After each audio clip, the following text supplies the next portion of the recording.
Queridos irmãos, sejam todos bem-vindos. Hoje, quarto vídeo da série Yama, Niyama Mandamentos, não é? Série de vídeos na qual faço aqui uma leitura, uma interpretação, uma exposição daqueles 10 pontos considerados no Yoga Sutras de Patanjali para tornarmos a nossa vida mais espiritual, ajudar a realização da nossa verdadeira natureza, não é? Através de 5 coisas que abdicamos e 5 coisas que buscamos cultivar, não é? Yama, Niyama. E, como desde o início eu apresentei aqui, busco fazer uma consideração conciliatória com aquilo que nós aqui no Ocidente, de tradição semítica, temos como mais predominante no nossa indicação, não é, de prática de uma vida moderada por valores superiores, que são os mandamentos da lei mosaica, os 10 mandamentos. Não é? Então, no primeiro vídeo dessa série, tratei aqui de não violência, ahimsa. No segundo vídeo, tratei de satya, não mentir, viver em veracidade. No terceiro vídeo, tratei de austeya, não roubar, não é? Não buscar, desejar, tomar o que é do outro. E hoje, quarto vídeo dessa série, vou considerar aqui Brahmacharya. Brahmacharya, de modo geral, é traduzido muito costumeiramente por pureza, celibato, castidade, algumas vezes com mais precisão, como moderação no sentido das coisas, né? Etimologicamente, Brahmacharya significa engajamento, busca por Brahman, pelo absoluto. Vou tentar hoje considerar aqui então os aspectos amplos deste termo, do que isso significa, e claro, vou tratar daquilo que geralmente é mais enfatizado, né, que é o controle de nossas energias. Por que é importante buscarmos ter controle de nossas energias? E a energia que primeiramente vem à nossa mente, como muito poderosa, como muito vigorosa, é a energia sexual, não é? Sexo é o assunto sempre mais polêmico, é sempre o assunto mais que mexe mais com as pessoas, porque é muito poderosa essa energia. E temos muito a dizer a respeito disso, sem dúvida nenhuma, mas não apenas a respeito disso, né? Espero que possa ser aqui bastante instrutivo, interessante. Brahmacharya surge dentro da perspectiva védica, né? Eu sempre digo que o Yoga Sutra de Patanjali fala de uma darshana, de uma filosofia da Índia, yoga, mas são muitas outras escolas, né? Muitas outras darshanas, filosofias do pensamento indiano que se debruçam sobre esse texto, sobre esse conhecimento. Temos muitos comentários, né, de várias escolas do Vedanta, por exemplo, a respeito dos Yoga Sutras de Patanjali. Por quê? Porque trata justamente de pontos consensuais a respeito daquilo que podemos praticar para viver uma vida mais luminosa, mais elevada, né? Quando pensamos então em cultura védica e pensamos nesses termos, Brahmacharya é um termo relacionado também com a ideia que a cultura védica tem sobre a melhor divisão dos modos de vida do homem, ou seja, estágios da vida, não é? Então, os védicos antigos consideravam que a vida deveria ser dividida em 4 estágios, essencialmente, não é? O primeiro deles seria o estado de Brahmacharya, o estado de aluno, aquele que está aprendendo a respeito da vida. Período de tempo que varia do nascimento até a idade de 25 anos. Claro que isso pode ser adaptado, mas a idade de um jovem adulto.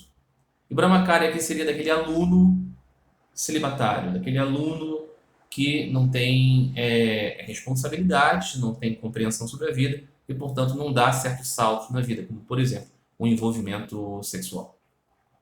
Ele estaria sob a orientação de um professor, de um guru, de uma professora, e seria orientado para conceber as leis sobre a vida, a formação intelectual, física. E a partir daí, então, iria para um segundo estado da vida, a partir dos 25 anos, a partir da vida já de adulto, que seria o estado de Grihastra, o estado de pessoa casada, pessoa da família, né? Fala-se normalmente de chefe de família, mas chefe de família, homem, mulher, enfim, um ser humano que já tem a sua própria família, que já é casado, que vai poder aí desfrutar, usufruir das coisas da vida adulta, ou seja, o trabalho, os ganhos do trabalho, não é? O relacionamento amoroso, romântico, os filhos, o sexo, o prazer, as lutas, enfim, todos os envolvimentos e preocupações da vida do mundo, não é? Isso é concebido como algo razoável, algo lícito, algo pertencente a uma fase da vida. Depois nós teríamos o estágio, melhor dizendo, né? A fase da vida de Vanapastra, o estado de retirado, de aposentado, digamos assim. Você já cumpriu suas obrigações, você já está aposentado do seu trabalho, você já criou seus filhos, você já teve todos os gozos que você queria ter, você já teve as preocupações, agora você está com a possibilidade de dedicar a sua vida ao pensamento do absoluto, o pensamento mais elevado. Então, é uma proposição para um caminho mais elevado, que nesse estágio da vida o homem e a mulher se retirem, ou juntos, como casal, ou separados, para um mosteiro, para um lugar, para uma época da vida em que você não está mais na máquina, você está agora meditando a respeito do que você viveu e buscando, não é? Se preparar para o retorno à casa do Pai, digamos assim. Não é? E haveria ainda um quarto estágio, que seria o estágio, não para todos, para alguns, que seria o estado de sannyasi, o estado de renúncia da vida. Ou seja, você já está assim, já passou pelos três estágios da vida. Você já foi aluno, você já foi uma pessoa do mundo, você já meditou sobre a vida e agora você quer ser apenas um veículo de Deus, um templo de Deus, sem posse, sem ligações, apenas esperando para que o Senhor o leve. Evidentemente que não são todas as pessoas que terminam suas vidas como retirados, como renunciantes. Mas essa é uma proposição elevada a respeito de como podemos gradativamente alcançar uma percepção de nossa natureza. Lembro sempre, quando eu penso nesses 4 estágios da vida, propostos pela filosofia védica, da parábola do Senhor sobre Lázaro, o mendigo, e o homem rico. Lázaro era esse que estava renunciado dos objetivos do mundo. Lembro também do diálogo do Senhor Jesus com o jovem homem rico, na qual o Senhor Jesus diz: você já cumpre os mandamentos, você já atenta para tudo, você é honesto, você é sincero. Então, pega todas as suas riquezas, vende tudo, dá o dinheiro aos mendigos e me segue. Ou seja, quando já estamos completamente liberados das preocupações do mundo, dos desejos do mundo, dos gozos do mundo e do aprendizado do mundo, devemos buscar a Deus. Não é? Se isso é possível, devemos fazer. Não é possível para todos, evidentemente, como vimos inclusive na parábola de Lázaro e do homem rico. O homem rico não pode fazer isso. Como vemos também o jovem homem rico. Não podia abdicar de todas as suas riquezas. O que são essas riquezas? São sacos com moedas de ouro? Não. Nome, forma, ligações, vinculações, desejos, ambições, não é? Essas coisas que nos prendem a este universo das formas e dos nomes. Quando pensamos então nisso, né, nos estágios da vida, nas buscas da vida, no elevado a se buscar, nós pensamos nisso no controle de nossas energias. Então, me vem à mente, né, a ideia de que se você quer se preparar para alguma coisa, você descansa, você se conserva, você modera as suas atividades. Não poderia ser diferente também relacionado à descoberta de nossa natureza espiritual. Precisamos moderar o quê? As condições daquilo que não é o espiritual, daquilo que é a estrutura, corpo e mente, que nos faz esquecer dessa nossa natureza livre, imaculada e bem-aventurada. Nós temos então a perspectiva de que somos este livre e bem-aventurado espírito que é unido, tem imagem e semelhança de Deus. Mas o que nos separa disso? O que nos separa disso é o personagem que estamos aqui. Esse personagem então tem suas obrigações. Nós não podemos desconsiderar as nossas obrigações. Temos que comer, temos que ir ao banheiro, temos que nos relacionar, temos que brigar, temos que lutar, temos que disputar, temos que levantar, temos que derrubar. É a vida. Mas devemos fazer isso com mente na nossa verdadeira natureza.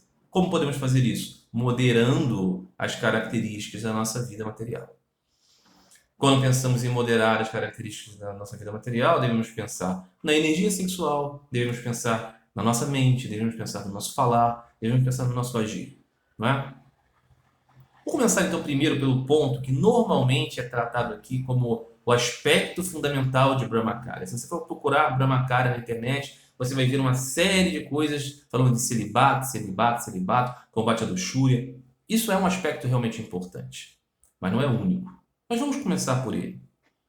Quando pensamos, por exemplo, nas ordens espirituais do mundo, né, nas religiões, normalmente as pessoas que são aqueles mais autorizados, que são os guias, que são os modelos, são pessoas celibatárias, são pessoas monásticas, são pessoas que não estão vinculadas a esse aspecto, né?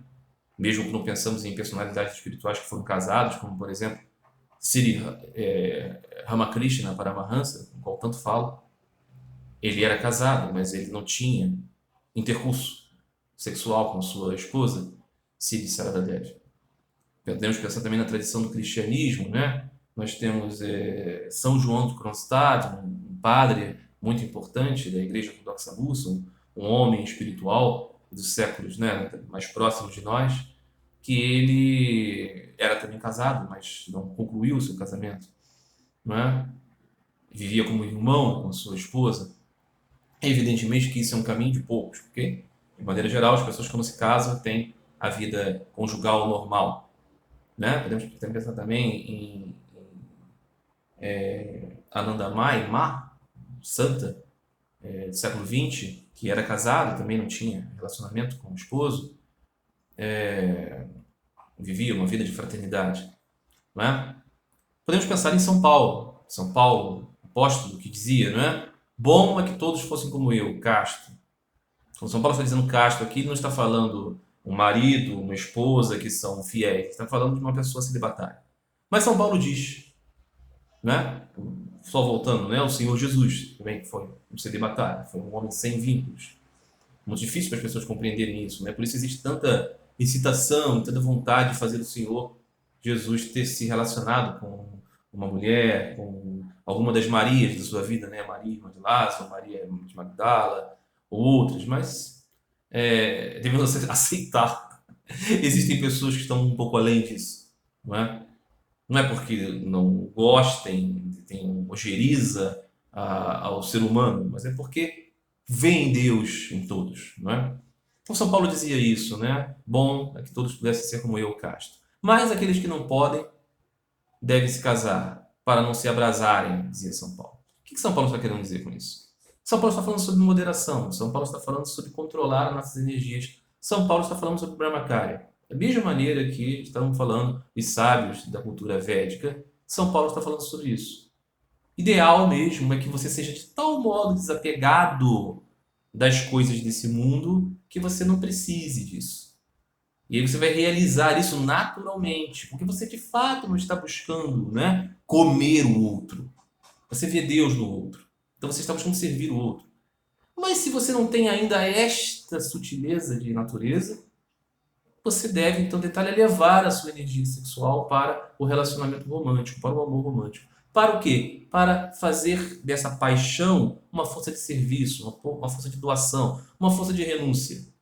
É isso que o relacionamento romântico permite.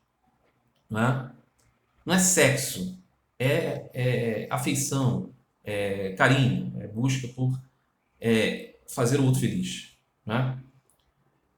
E quando eu digo isso aqui, o amor romântico como um estágio inferior ao celibato, eu estou querendo dizer que aquele que é um celibatário natural, não forçado, não aquele que pensa em sexo o tempo todo, mas se convencionou a estar numa ordem monástica ou numa determinada tradição e vive se chicoteando, pensando em imagens das chagas de Cristo para não ter excitação sexual. Não, isso é doentio, isso é mórbido.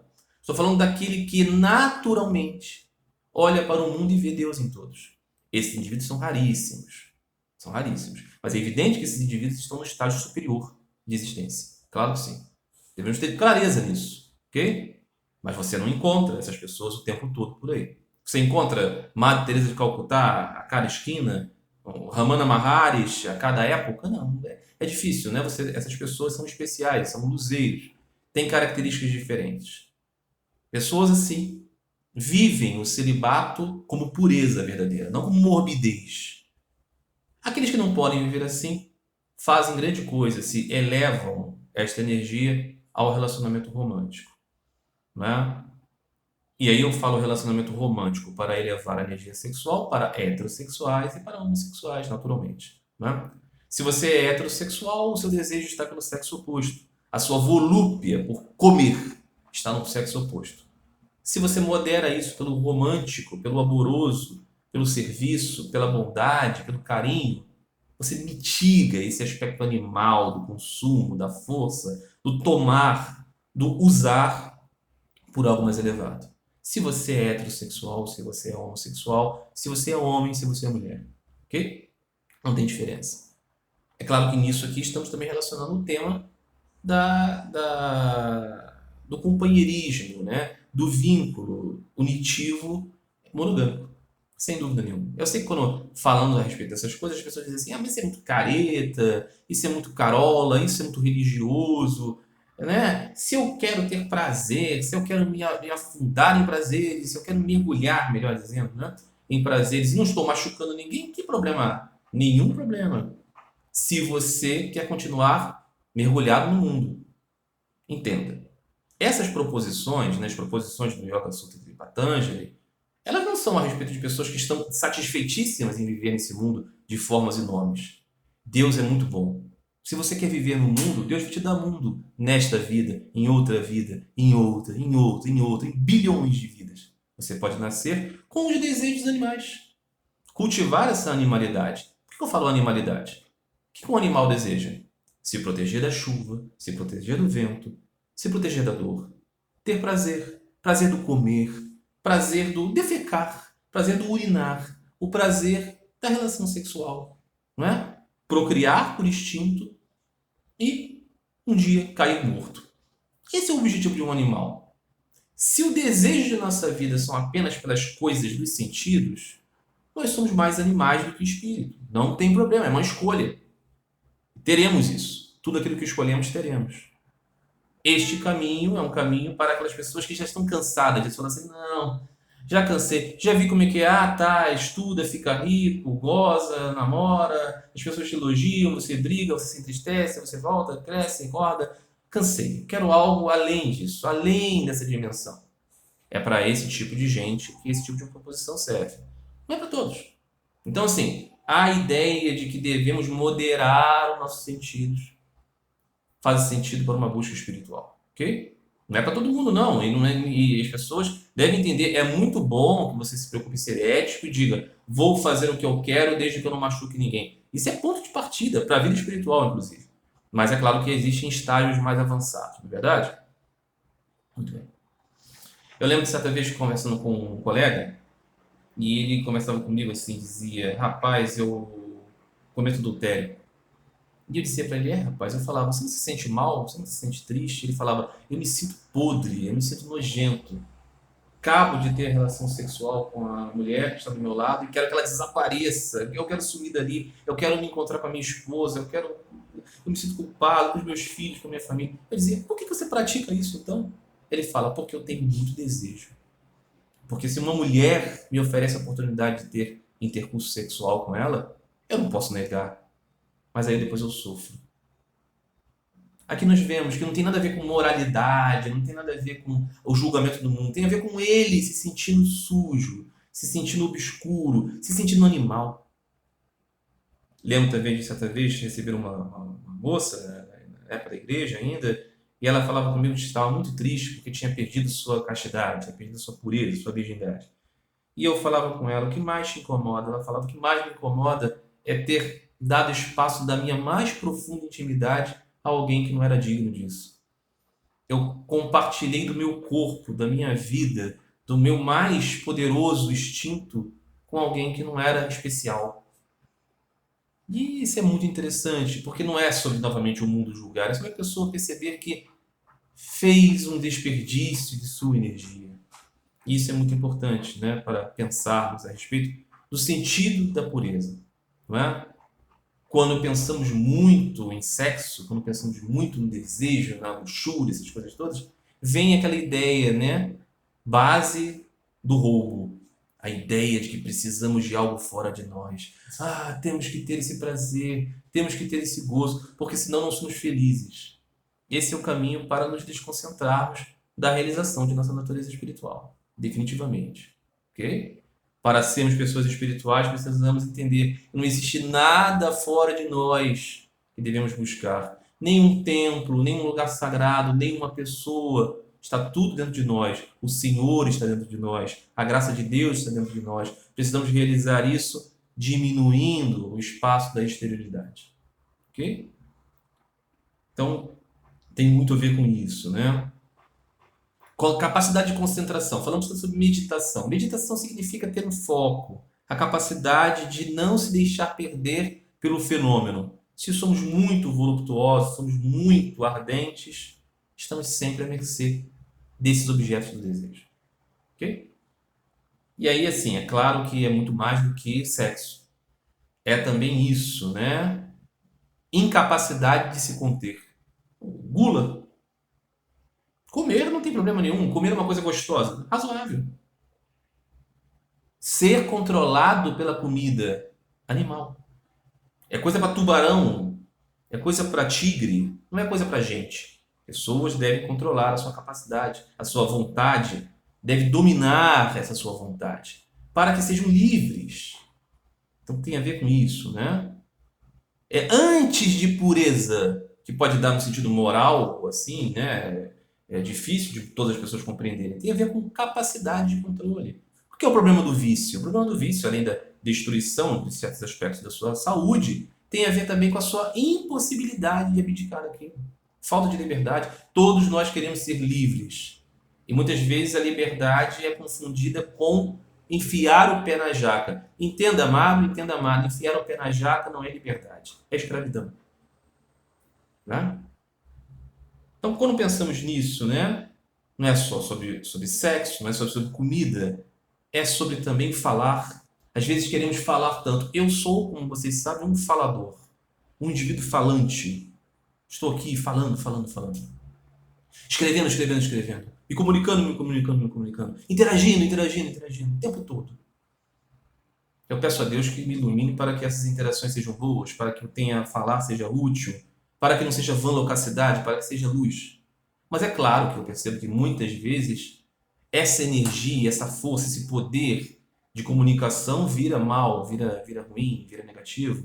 Quando eu rememoro as tristezas que tive, quando eu rememoro as minhas mágoas, quando eu condeno as pessoas, quando eu me coloco em ironias, quando eu me coloco em julgamentos, conversas inúteis, conversas que não lembram o princípio de Brahmacharya, que é engajamento em Brahma, pensamento em Deus. É claro que isso me faz parecer poderoso, me faz parecer vigoroso, enérgico. E queremos nos justificar muitas vezes, né, nesse falar enérgico, porque o Senhor Jesus expulsou aqueles vendilhões do tempo. Temos que ter equilíbrio e pensar, será que estamos sendo assim justos, corretos, para curar as pessoas, ou estamos querendo apenas extravasar a nossa necessidade de falar, a nossa necessidade de esbravejar, a nossa necessidade de nos fazer prevalecer? Então, eu penso nisso constantemente, porque é da minha natureza muito ativa. Então, eu preciso controlar isso, preciso purificar isso, preciso colocar rédeas sobre esse ímpeto. Todos nós devemos fazer isso, não é? Nosso pensamento. Nosso pensamento está sempre como um cavalo selvagem, né? Controlá-lo, estabilizá-lo, mantê-lo sobre um parâmetro mais luminoso, um parâmetro mais elevado, ter um foco. Isso é pureza. Isso também é contenção. Isso também é busca pelo equilíbrio. Então, na percepção dessas coisas, né? Entender que as buscas elevadas existem. Nós devemos entender o nosso estágio nesse caminho nessa jornada da nossa vida. Então, se pensarmos assim, São Paulo está certo, bom mesmo é ser casto, bom mesmo é ser celibatário, mas eu não posso ser. Eu ainda me sinto incapaz, eu ainda não vejo o Senhor em todos. Eu não vejo Deus em todos. Verdadeiramente, eu tenho intelectualmente que é assim, mas eu ainda não consigo sentir. Eu ainda tenho desejo, eu ainda tenho vontade de ter uma outra pessoa. Então vamos elevar isso pelo amor romântico. Vamos elevar isso pelo desejo de ter um companheiro, uma companheira, alguém que seja nosso amigo, alguém que gradativamente seja nosso irmão. Vamos fazer isso e vamos ter casamento, vamos ter filhos, vamos ter família, vamos ter responsabilidade, vamos ter contatos, vamos ter ligações, mas não vamos ter apego. A busca é não ter apego. Eu amo a minha esposa, eu amo meu esposo, eu amo meu filho, a minha filha, meu pai, minha mãe, eu amo meu país, eu amo minha igreja, eu amo meu grupo, eu amo os animais, mas eu não tenho apego por nada. Eu sei que tudo isso passa, eu sei que tudo isso é uma máscara na qual Deus está por detrás. Se pensamos assim, praticamos esse princípio, não é? E claro, se somos uma natureza já que foi desenvolvida, né? E temos essa capacidade de ver Deus em tudo, em todos, fluiremos e seremos luzeiros e mostraremos isso para os outros. Se não somos assim, devemos tentar moderar. É claro que se pensamos assim, moderar nada, a vida é muito curta, eu vou é mais a viver. Tudo bem, faça isso e viva uma vida animal, ok? Mas ainda assim, procure ser ético, procure ser correto, busque mergulhar neste mundo do filho pródigo, ao menos buscando não ferir as outras pessoas. Isso já é um passo, já é um ponto de partida, não é?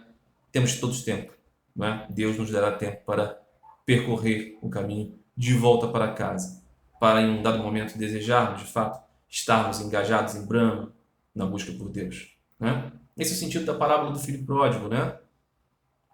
Vai, filho, vai viver o mundo sem problema. Você é meu filho, sempre será meu filho. E um dia o filho se cansa do mundo e diz: na casa do meu pai, até os empregados mais modestos viviam bem. Eu vou voltar lá. E quando ele volta, ele descobre que o pai nunca o separou.